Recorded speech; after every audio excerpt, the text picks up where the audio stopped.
Hello, everyone. Welcome back to my channel, and thank you guys so much for joining me. I am your lovely host this afternoon.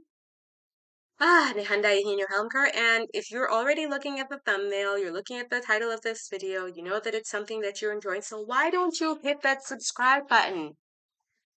Let's do this, all right? Okay. Now, I am going to get myself into a lot of political drama now by having this conversation, but it needs to be had because it has been brought to my attention that these are some of the things that you guys are interested in talking about. So let's get into it, shall we? Gender roles. Oh my gosh. Are they important? I think that one of the let me not start a sentence with I think. I know that this is one of the things that is bothering a lot of people on both ends of the aisles, whether it be conservative or liberal or somewhere in between. Is it even allowed to be somewhere in between now? I'm not even sure. Somewhere in between is not a thing anymore. You must join us. Cringe. Okay, so think of your let me talk in the sense of yeah, let's do family and let's do relationships, right?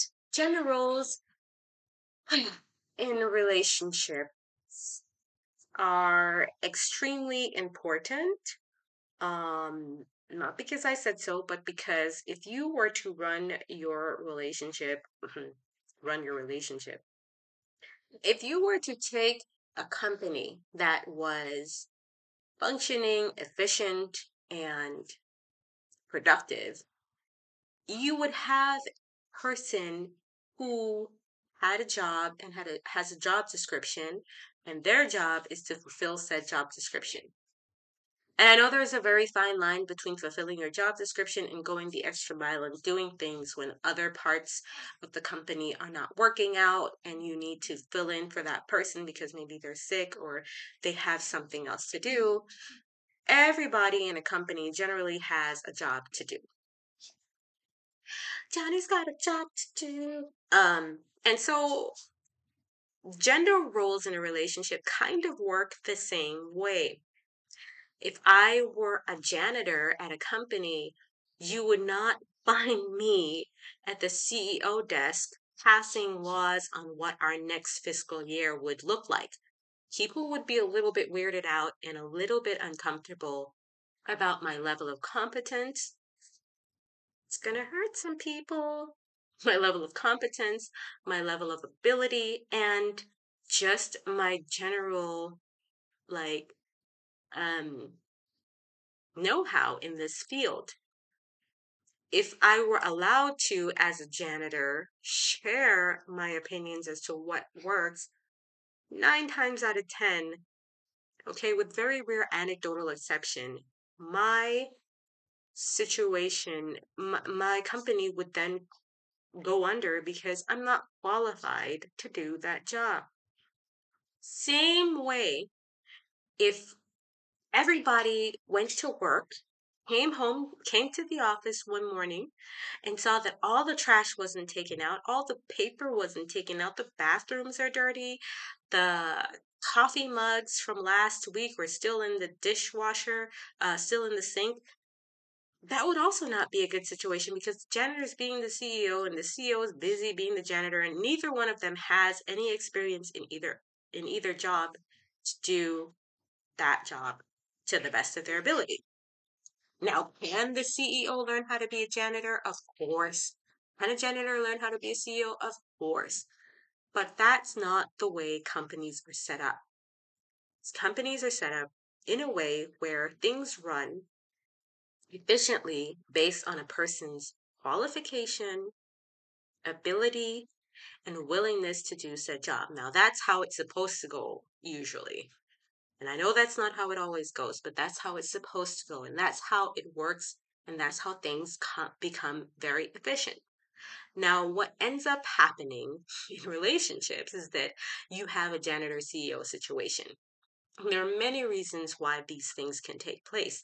Maybe there is a change in rules based on the fact that maybe the husband can't get work, or the wife has gotten pregnant and or maybe she can't work anymore because she's at home with the children, or one person is not available for whatever reason to do the job that they're usually able to do.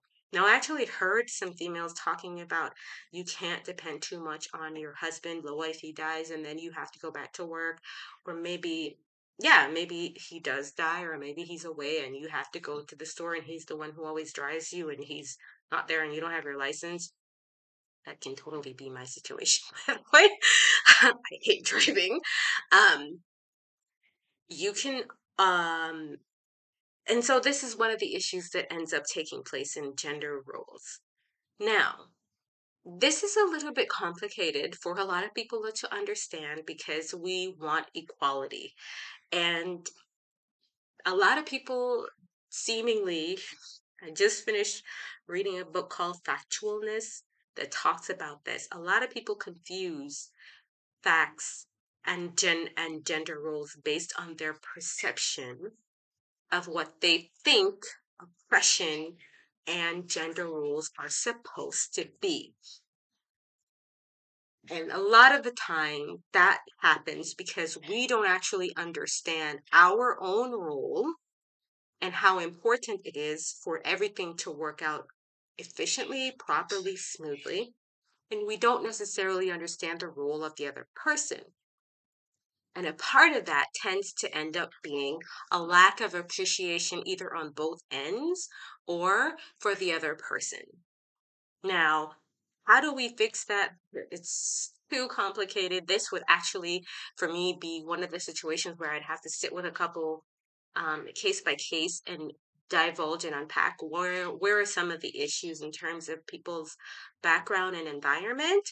But I would just say that we can start by spending some time having a little bit of self-awareness, which is something that I talk about a lot on my channel, and figuring out through that self-awareness what are some of the important things for us to do.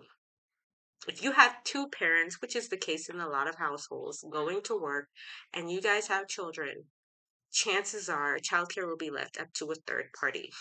And that to me, in my experience as a teacher and as a mother, is a very tricky situation to be in because you have you have less control over what your child learns or doesn't learn or some of the important things that they need or don't need. You are giving that responsibility over to somebody else. um a lot of miscommunication can take place. Now, those things come especially from expectations. Huge, huge deal. It always baffles my mind how we tend to just leave our expectations up to some greater sense of osmosis where we just think it's just going to work out and there is no plan, there is no communication, there is nothing. There is just, oh, it's going to work out because we like each other and we like the same movies or we have the same core values. If you even get that far, then you might have something to work with. And these are some of the reasons why gender roles are super important, because if you define that from the beginning of your relationship and say, this is my job as a man and this is my job as a woman, regardless of where you stand, if you're more conservative or you're more liberal, just figure it out from the beginning because that is going to help you create a framework that works best for your situation. I'm not personally invested in anyone taking on roles either way. You and your partner are the ones who have to know and be comfortable within those roles, not me. And so if you're the type of person who feels like you both should be working and one of the two of you does not agree or even knows that, then it is time for you to figure that out. To talk about it. Do it now. Pause this video and go do that right now. And the second thing when it comes to gender roles is to understand what it is you are comfortable. Um, I hear a lot of females talking about how they're not comfortable asking their partners for money because there is a lot of pain and pride there. Ooh, that should be the name of my next video. Pain and pride. Princess and president. I want to be the princess and I want to be the president. Like, You gotta be able to make your decisions and know that each decision comes with a certain level of expectation and responsibility. There is it. There is that word again, expectation. So expectation comes from self-awareness, and self-awareness comes from taking the time to get to know what it is that you like, what it is you need healing from, and what it is you can put up with. And that will only come long before you've made a decision to get into a relationship, and what it is you feel your role in that relationship should be. I had to go through a very hard, painful process of unlearning certain aspects of feminism that just didn't work for the kind of man that I wanted. Like, I want a strong guy who is like a manly man, but with a guy like that, you generally have to know when to shut. And that was really hard for me to learn, and I'm still learning that. So this is why I have YouTube.